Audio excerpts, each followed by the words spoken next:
In the beginning. pitches help the production of a film and other entertainment media. Pitches would lead to films such as Alien franchise, where James Cameron slapped the number 2 to the fucking word alien and the company gave me the green light to make Aliens. And I guess pitches help out films such as the MCU and stuff. And in today's video, I'll be doing something similar. I'll make a couple of pitches to you for shows, movies that would sound pretty cool if they existed, and hopefully you will like them. Starting off with Gotham Knights, not the CW show or the game. My pitch, which I hope will be good.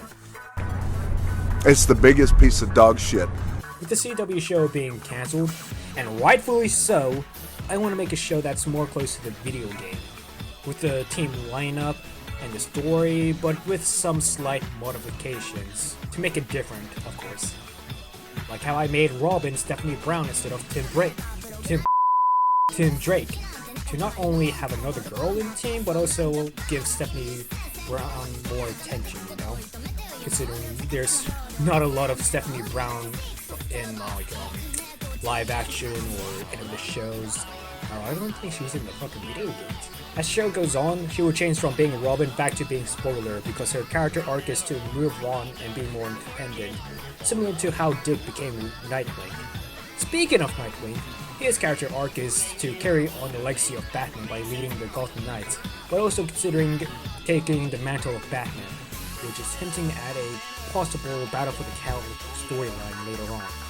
As for Jason Todd, his character arc is to lose his resentment for Bruce and rediscover his heroic side by not killing his enemies, which creates some tension within the team considering everyone in that team has a code of not killing their enemies, you know? Also, Jason Todd doesn't have weird Lazarus powers. He's just a normal guy with 2 pistols. Like how he should be. Barbara Gordon in this show acts like the big sister of the team, but also is struggling with her tainted relationship with Dick, because they were in a romantic relationship before. And then the Teen Titans happens, and then Starfire got into the fray, and yada yada yada drama.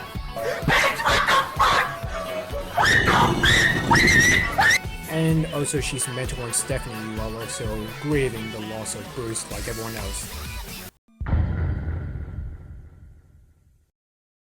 Batman has mysteriously died, and it's up to the Gotham Knights to figure out who killed him while also continuing Bruce's legacy. They would grieve over his death, but also ponder if Bruce was doing any good at all, considering that he recruited a bunch of children into his crusade against crime. They have to also fight off a mysterious group that are killing some of Batman's Rogues Gallery in the shadows. The mysterious group will turn out to be the Court of Owls, and they're trying to purify Gotham, and they take over the city. Once the Gotham Knights figure this out, they would suspect them to be the ones that killed Batman. By the way, they didn't. That's what I got for now, but basically this show is a huge tribute to Batman, and how he has made an impact on not only the Gotham Knights themselves, but also Gotham as a whole. Anyways, to the next and final pitch.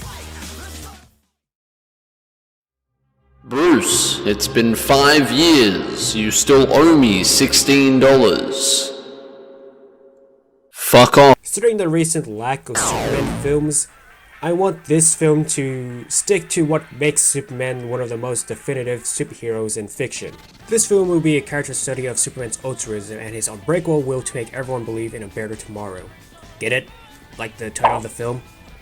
First of all, this won't be like the Superman with all the superpowers we see nowadays, but more of how he is in like the 30s, where he leaps tall buildings under a seagull bound, but later on he will learn how to fly when his humanity lifts him up, when he sees everyone believing that tomorrow can be better, if they truly believe in hope and all that stuff.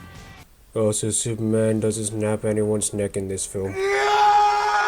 The plot will begin with Lois Lane recapping all of Superman's many adventure, show that he is an established hero, and he was seen as a symbol of hope and justice to everyone. But after a few years, people began to lose hope in Superman because he isn't getting the job done. Every time he stops a supervillain, they always come back stronger. Turns out that Lois was reading out her report to Clark Kent to get his opinion.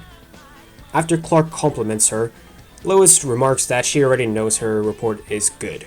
This moment would be interrupted by the news that Livewire is holding the mayor hostage and wants Superman to come and fight her. Clark would suit up as Superman and goes off to fight Livewire. In the end of their fight, Livewire would accidentally kill the mayor. After they detain Livewire, they would have a trial for her, and in that trial, she'll be wearing a power dampener around her neck. The public demands that Livewire will be given the death sentence. The courtroom unanimously agrees to execute her.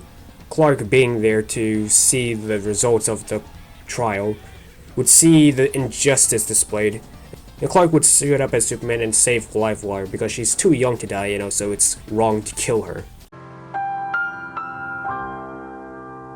This would prompt the public to see Superman as a fugitive of the law, and this brings the attention of Lex Luthor, and he would capitalize on the public's hatred of Superman by creating a task force to detain Superman.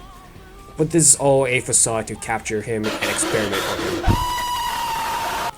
In this film, I want the true antagonist to be a powerless, rich individual who has a burning hatred for Superman because he sees him as a person who is above him, and no one should be above Lex Luthor in his mind. Lex will not be a physical threat, but one that uses all his wealth and resources to put Superman down, so that the entire time Superman has to hold back so he wouldn't kill anyone that Lex sent to detain him. That's what I got for now, but if you want me to make an entire video about this, I will happily do that if, like, I don't know, a lot more people see this video and all that stuff. Anyways, like, subscribe, turn on that notification button to stay updated with my recent videos, and I'll see you next time.